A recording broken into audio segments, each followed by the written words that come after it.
Walter Brennan, born on July 25, 1894, in Lynn, Massachusetts, came from a working-class Irish family. His father, William Brennan, was a skilled engineer, while his mother, Margaret Flanagan, dedicated herself to raising the family. The humble home in Swampscott instilled in Walter the values of hard work, perseverance, and discipline. Though his childhood was simple, his quiet sensitivity and hidden love for the stage set him apart from other children. It wasn't long before his love for acting began to surface, despite the family's belief that such aspirations were impractical. His life took a sharp turn when World War I broke out. Brennan volunteered for the 101st Field Artillery Regiment and served in France. During the war, he was exposed to mustard gas, leaving him with permanent lung damage and a raspy voice. The injury, however, would later become his unique trademark in Hollywood, distinguishing him from other actors. Struggles after the war. After returning from war, Walter Brennan faced a series of hardships. His altered voice and war-induced injuries made his future uncertain, but his persistence kept him moving forward. He tried various jobs, from working as a bank clerk at Webster Atlas Bank to laboring as a lumberjack in the forests of Maine. For a time, Brennan even dreamed of starting a pineapple plantation in Guatemala, hoping for a fresh start. But none of these ventures worked out. A more promising opportunity came when he moved to California and invested in real estate.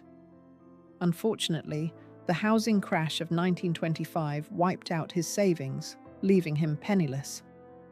At his lowest point, Brennan turned to Hollywood in search of work. He began taking odd jobs on movie sets, from background roles to stunt work, never imagining that these humble beginnings would lead him to become one of the most iconic figures in American cinema. Hollywood beginnings. Walter Brennan's early years in Hollywood were marked by anonymity. From 1925 to 1935, his name didn't appear on movie posters, and most of his roles went uncredited. He worked tirelessly as a background extra, learning the ins and outs of the film industry. During this time, Brennan developed a deep understanding of the craft. He studied how to make the most of a fleeting moment on screen, creating a lasting impression even in the smallest roles.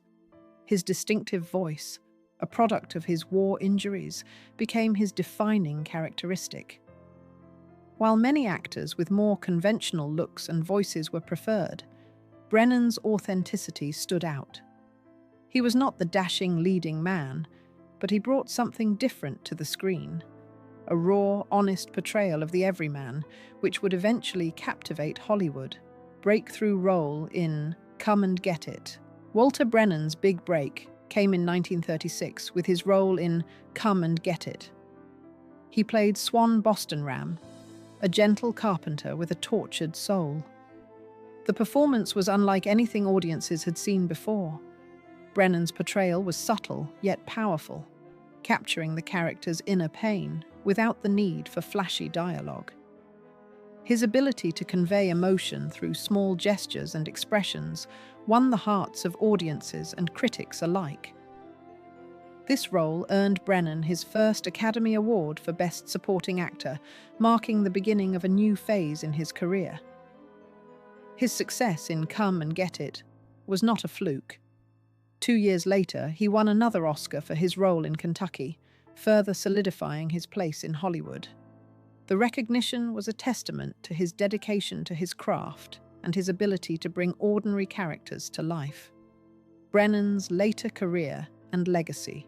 Even as Walter Brennan's career continued into the 1960s and 1970s, his roles in film and television never lost their impact.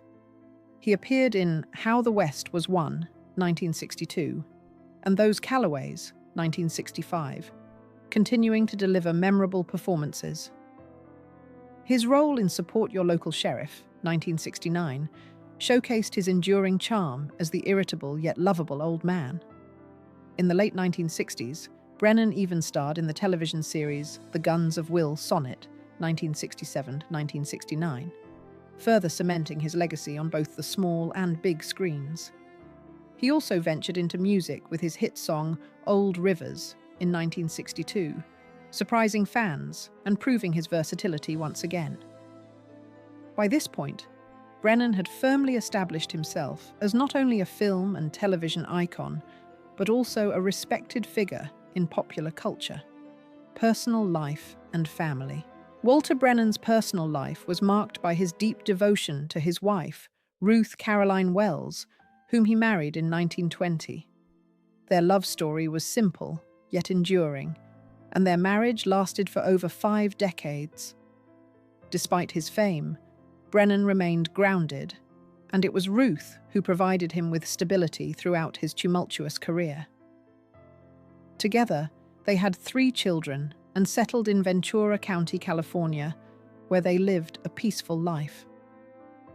Brennan's devotion to his family and his commitment to his roots stood in contrast to his controversial political views and increasingly eccentric personality.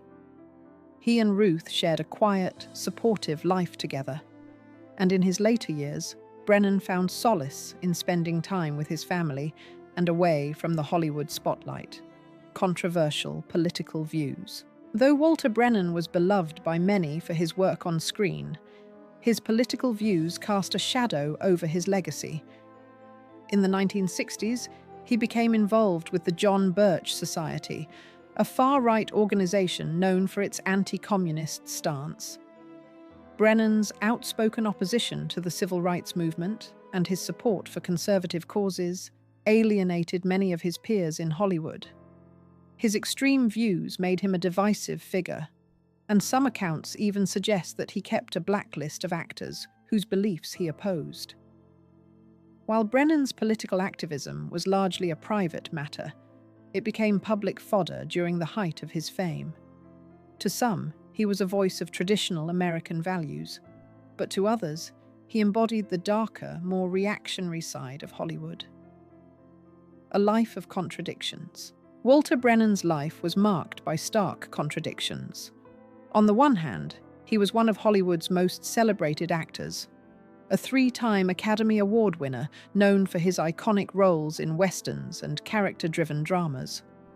On the other hand, his political views and involvement with far-right groups painted him as a man out of touch with the changing cultural landscape of America.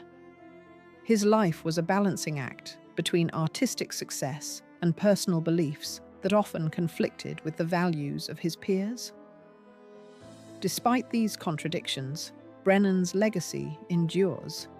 His skill as an actor, his ability to embody complex characters, and his contributions to both film and television have left an indelible mark on American entertainment. Final years and passing. As Walter Brennan grew older, his health began to deteriorate. He continued to work in film and television until the early 1970s, but his physical condition began to limit his ability to take on roles. His final film, Smoke in the Wind, 1975, was released after his death. In his last years, Brennan chose to live a quieter life, focusing on his family and his beloved ranch in Oregon. It was there, far from the Hollywood limelight, that he found peace. On September 21, 1974, Walter Brennan passed away at the age of 80. He was buried at San Fernando Mission Cemetery alongside other Hollywood legends. His death marked the end of a remarkable career and a complex, multifaceted life that continues to intrigue and inspire. Conclusion: a complex legacy. Walter Brennan's legacy is a complex one. He is remembered as one of the greatest character actors in Hollywood, with a career that spanned over 4 decades. His distinctive voice, his ability to portray ordinary men with depth and authenticity, and his unforgettable performances in westerns and biopics have made him a beloved figure in American cinema. However, his political beliefs and controversial stances on civil rights and communism have cast a shadow over his legacy. Yet it is this very complexity, his triumphs and contradictions, that makes Brennan's story so fascinating. He was a man